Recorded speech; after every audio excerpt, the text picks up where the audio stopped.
नमस्कार दोस्तों, welcome back to my channel. जैसा कि आप सभी को पता है कि हमारा फर्स्ट पेमेंट आ गया है और वो आया है तो सब बस आप सभी के प्यार और सपोर्ट की वजह से। तो मेरे भाई ऐसा ही प्यार और सपोर्ट आगे भी मिलता रहा तो जल्द ही यहाँ पर डिजिटल बोर्ड होगा ताकि हम आपको और अच्छे तरीके से यूं टच करके पढ़ा सकें। तो चलिए मेरे दोस्त, आज के वीडियो में हम लॉरेंज बल को समझने वाले हैं। वैसे ये एग्जाम में एक और तरीके से पूछा जाता है कि चुंबकीय क्षेत्र में गतिमान आवेश पर लगने वाले बल का व्यंजक प्राप्त करना है, तो आपको कंफ्यूज नहीं होना है।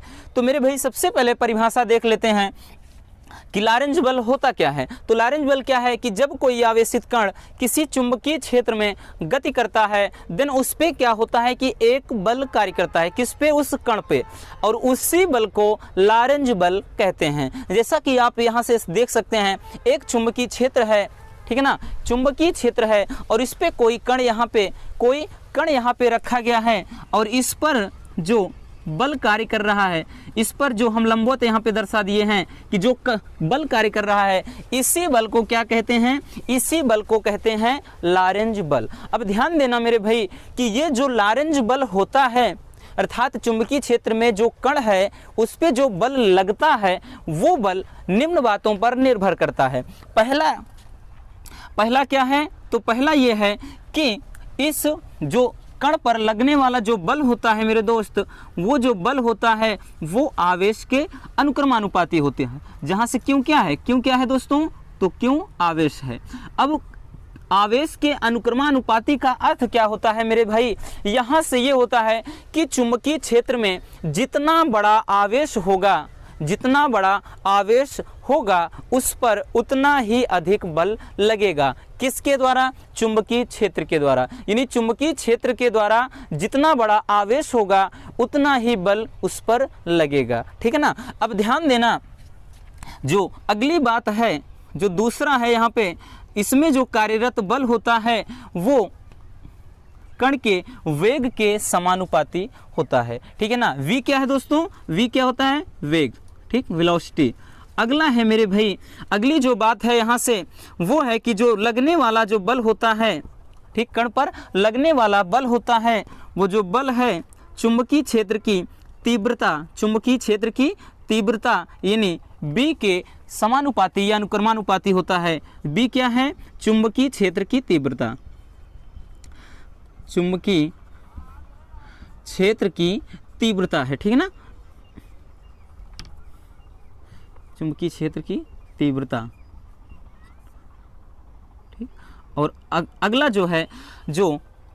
अगला है कि कण पर लगने वाला बल जो होता है वो साइन थीटा यानी क्या होता है, ज्या के अनुक्रमानुपाती होता है, साइन थीटा के अनुक्रमानुपाती होता है। अर्थात ये साइन थीटा को क्या कहते हैं, ज्या कहा जाता है, ठीक है ना।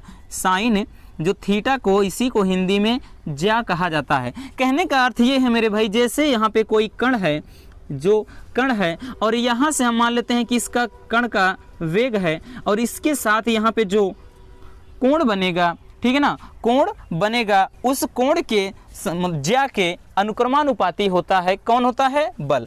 अब इन चारों चीज़ों को जब हम मिलाएंगे, चारों समीकरण अगर हम मान लेते हैं ये 4 समीकरण हैं, तो यहाँ से क्या हो जाएगा दोस्तों, चारों को मिलाने पर तो चारों को मिलाने पर तो क्या हो जाएगा, तो यहाँ से हो जाएगा मेरे भाई यहाँ से सबको जब मिलाएंगे तो F अनुक्रमानुपाती हो जाएगा क्यों वी बी साइन थीटा, क्यों वी बी साइन थीटा। अगर इसको हटाएंगे, बराबर करेंगे तो आप सभी को पता है एक कांस्टेंट हो जाता है के, उसके बाद क्यों वी बी साइन थीटा। अगर हम मान लेते हैं यहीं पे कि के बराबर, यदि के बराबर 1 हो, यदि के बराबर क्या हो, कांस्टेंट जो नियत हो 1 मान लिया जाए, दिन क्या होगा मेरे दोस्त, यहाँ से हो जाएगा F बराबर क्यों वी बी साइन थीटा, क्यों वी बी साइन थीटा। ये यहाँ से सूत्र निकल कर आया और यही आपको एग्जाम में क्या करना है, लॉरेंज बल के लिए व्यंजक निकलना था। तो एकदम सिंपल सी बात है, बट यहाँ पे ध्यान देने अब वाली जो बात है, अब यहाँ से 2 स्थितियाँ पैदा होती हैं और वो दोनों क्या हैं, और उसी पर न्यूमेरिकल्स भी आते हैं। एक तो ये होता है कि जो चुंबकीय क्षेत्र में बल होगा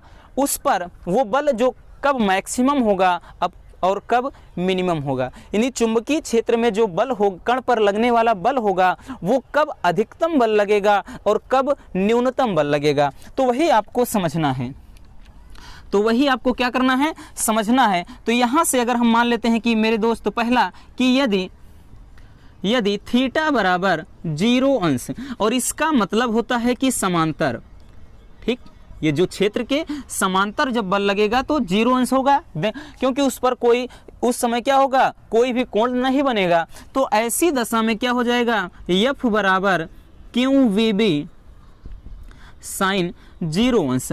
जब साइन 0 अंश रखेंगे तो यहां से निकल कर आएगा F बराबर 0। ये पहली, अर्थात क्षेत्र के समांतर कण पर कोई भी बल कार्य नहीं करेगा।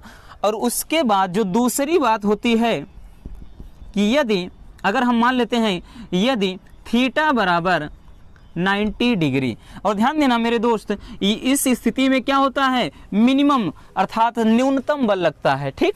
और इस अवस्था में ये क्या हो जाएगा, लंबवत, जब लंबवत होता है तो इस अवस्था में आपको ध्यान देना है यहाँ से ये मिनिमम होगा और ये क्या हो जाएगा, मैक्सिमम हो जाएगा, ठीक। तो ऐसी कंडीशन में F बराबर जब हम रखेंगे QVB साइन 90 डिग्री, ठीक है ना, QVB यहाँ से साइन 90 अंश रखेंगे। और आप सभी को पता है जो साइन 90 अंश का मान कितना होता है, 1 होता है।